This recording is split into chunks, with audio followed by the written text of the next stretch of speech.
Very good morning, guys. Today, let us start the topic, the chapter number 2 from Civics, that is understanding secularism.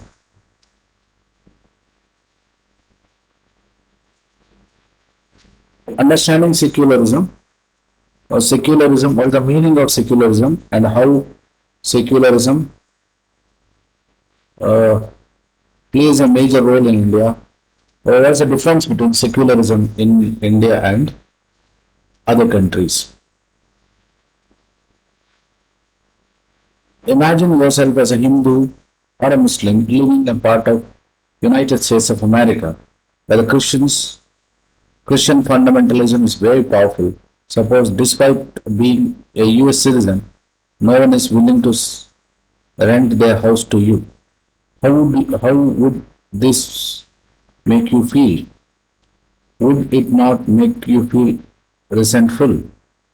What if you decided to complain against this discrimination and you are told to go back to India? Would not make you feel angry? Your anger could not last, take two forms. First, you might react by saying that Christians should not get the same treatment in the place of where Hindus and Muslims are in majority. This is a form of a retaliation. Or you might take a view that there should be justice for all. You might stating that no one should discriminate against on the grounds of their religious practice and beliefs. This statement rests on the assumption that all forms of domination related to religion should end. This is essence of secularism. There is a situation, of course, a purely imaginary situation. God forbid such situation is not there in the United States of America. But put yourself in a situation where you are living in a country and where your religion is minority and the majority, they are not allowing you to enjoy the equal freedom like what the majority are doing. So in such case, what will be your reaction? The reaction, it is very clearly said that one, either you will go with the resentment or you will definitely fight for justice. But that is the quite common reaction of a human being.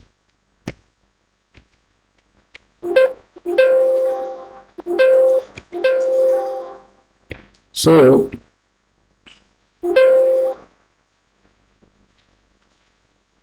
history provides many examples of discrimination, exclusion with the grounds of religion. For example, Hitler punished Jewish population just on the grounds of religion.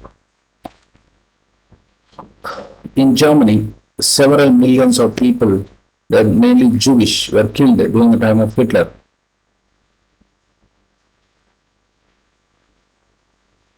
So Jewish state of Israel treats its own Muslims and Christians minorities quite badly. In Saudi Arabia, the non-Muslims are not allowed to build a temple till recently, church, or not they can gather in a public place and celebrate for the prayers.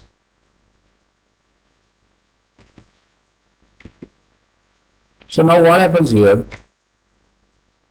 This is not a hypothetical situation. It is true. What in the case of Jewish in Jerusalem, Jewish state of Israel treats its own Muslims and Christians minorities quite badly. And in Saudi Arabia, non-Muslims are not allowed to construct a temple or celebrate their festivals in a public forum. That is quite true in case of Saudi Arabia. So there are several countries in the world where only their official religion is given importance and other religion is not given importance. In all the above examples, members of one religious community either persecute or discriminate against the members of other religious community. These acts of discrimination take place more easily when one religion is given official recognition by the state at the expense of other religion. Now, what does this sentence means? Official recognition means here you can understand that in Germany during the time of Hitler, it was the Aryan race or the German race was considered as official. In Saudi Arabia, Islam is official religion, and all other religions they're not given a lot of importance, or rather no importance. So that is what the entire paragraph explains.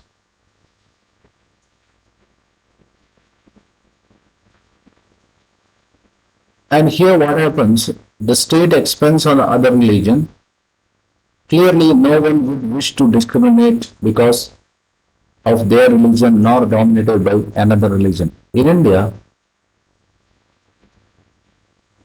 state discriminate against religion on the grounds of religion. It is not found. Now let us move to the core of the chapter. That is, what is secularism? In a previous chapter, you read about how Indian Constitution contains fundamental rights that protects us against the state power as well as against the tyranny of majority. The Constitution of India allows individual the freedom to live by their religious beliefs and practices as they interpret these. In keeping with this idea of religion freedom for all, India also adopted a strategy of separating the power of religion and power of state. Secularism refers to this separation of religion from the state. Indian Constitution clearly explains about right to religion, that is, right to religious freedom. Religious freedom is considered as part of fundamental right. Means government cannot take away the fundamental right of religious freedom. So fundamental right of religious freedom, that is of course the government ensures the fundamental rights to all the citizens. So because of ensuring of fundamental rights, the Indian Constitution allows individual the freedom to live by their religious beliefs and practices and also interpret the religious practices according to their choice. In keeping with this idea of religious freedom, India also adopted a strategy of separating power of religion and the power of state. Now, what is the meaning of power of religion and state? Here, constitutionally, it is guarantees that government won't interfere in the religious affairs, but with the force. So it's a drawing in this chapter. This is a drawing done by a child of your age when they asked to draw religious tolerance. You can see what is the religious tolerance here. The church, temple, mosque, they're all seen in a same complex because in your age religious tolerance means existence of all the religion groups in a same way or in a same place, rather same way. Now, why it is important to separate religion from state? Now let us understand what is religious practice, what makes religious practice different in India. In India, religion is separated from the state. Means important for a country to function democratically, almost all countries of the world have more than one religious group living with them. Within these religious group, there will be most likely one group that is in majority. If this majority group has access to the state power, then it could easily use the power and financial resource to discriminate against and persecute the persons of other religion. So why the state, why there is a separation of religion from the state? For example, in India, if Hinduism is declared as official religion, then there is a possibility that because of increased number, increased number,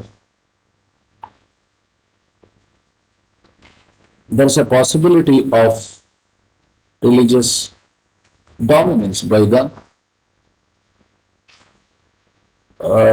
majority group. And when there is a religious dominance, naturally the financial power may be misused in the hands of the majority community.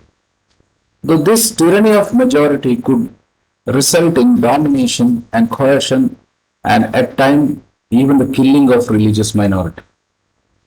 So if the majority are given importance, then there may be a possibility that it may lead to tyranny or coercion or dominance by the majority community. The majority could quite easily prevent minorities from practicing their religion. Any forms of domination based on one religion is in violation of the that a democratic society guarantees to each and every citizen irrespective of their religion. Therefore, the tyranny of the majority and the violation of fundamental rights that can result in one way why it is important to separate state and religion in a democratic society. So it is very, very important for a healthy and peaceful understanding in a democratic society.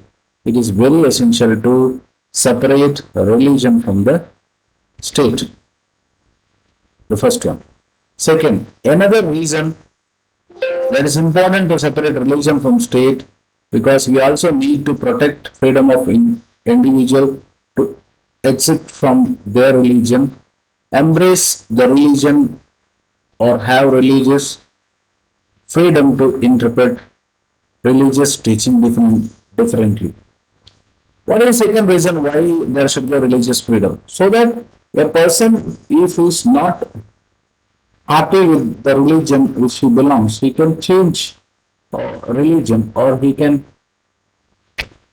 take up the different religious teachings, whichever he feels comfortable. So to understand this point better, let us take the practice of untouchability. You might feel that you dislike this practice within Hinduism and therefore you want to try and reform it. However, if state power were in the hands of those Hindus who support untouchability,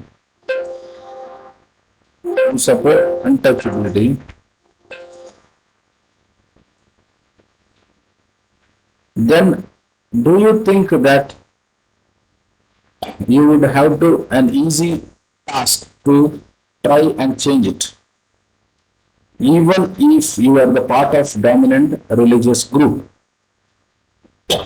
You might face a lot of resistance from your fellow members.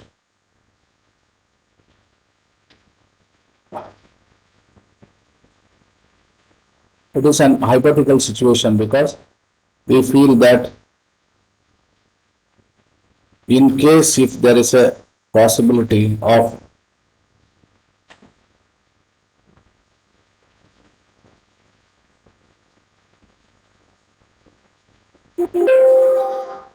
in case there is a possibility of for the abolition of untouchability and if the power is in the hands of the majority community, there is a possibility that this can be supported by the majority.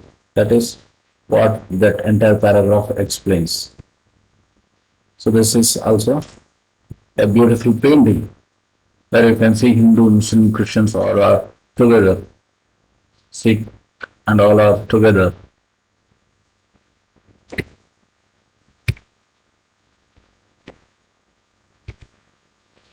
Let us understand what is Indian secularism. The Indian Constitution mandate that India in the Indian state,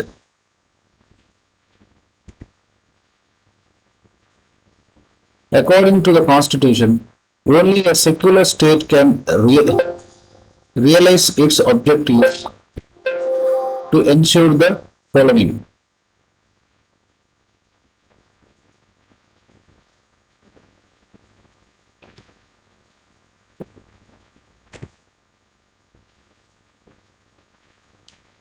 First one religion community does not dominate another. Second, some members do not dominate other members of the same religious community. Third, state does not enforce any particular religion nor take away the religious freedom of an individual. So, what is Indian secularism? Indian secularism clearly explains that one religion should not dominate other religion. That means the majority religion should not dominate on the minority religion. For example, in India, we have Hindu, Muslim, Christians, Jains, Buddhists, Parsis. Even if Hinduism is a majority, Hinduism or Hindu should not discriminate or dominate on minority. That is what ensured. Second,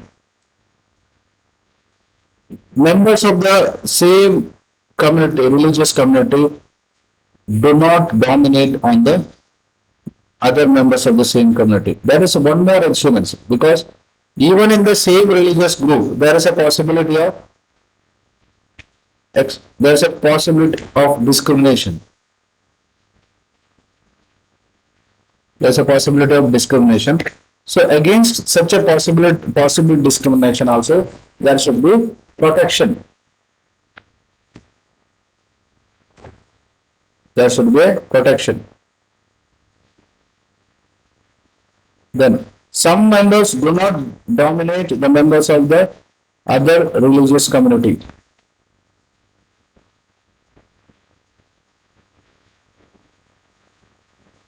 Even within a same religious group also, there should not be dominance by the other religious community. That is what the second point explains. Third point, the state does not enforce any particular religion or take away the religious freedom of an individual. In India, state is not enforcing any particular religion.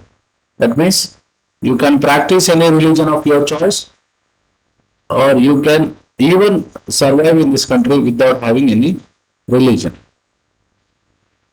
So Indian state works in a various ways to prevent above domination. First, it uses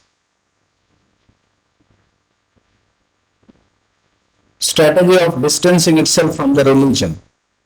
Indian state is not ruled by any religious group, nor does it support any religion. In India, government spaces like court, police station, government schools and offices not supported to display or promote any religion.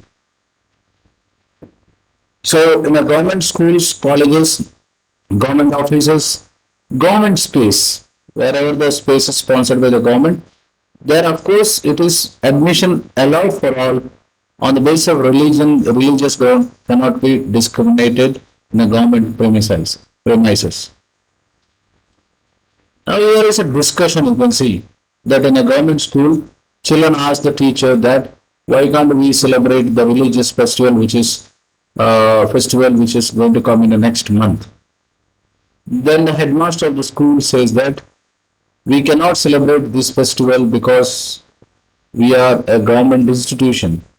When we are a government institution, we cannot practice or celebrate any religious festivals because that's a public domain. You can practice or those in a private domain. That means in your place. So two kids, they definitely understand the context. So that is what uh, in government buildings or government schools, colleges, or any other place, they are not supposed to promote any religion because according to the Constitution of India, the government is not supporting any religion. Rather, government is considering every religion as equal. So that is what the discussion we done today. Tomorrow, let me continue the left out topic. Thank you.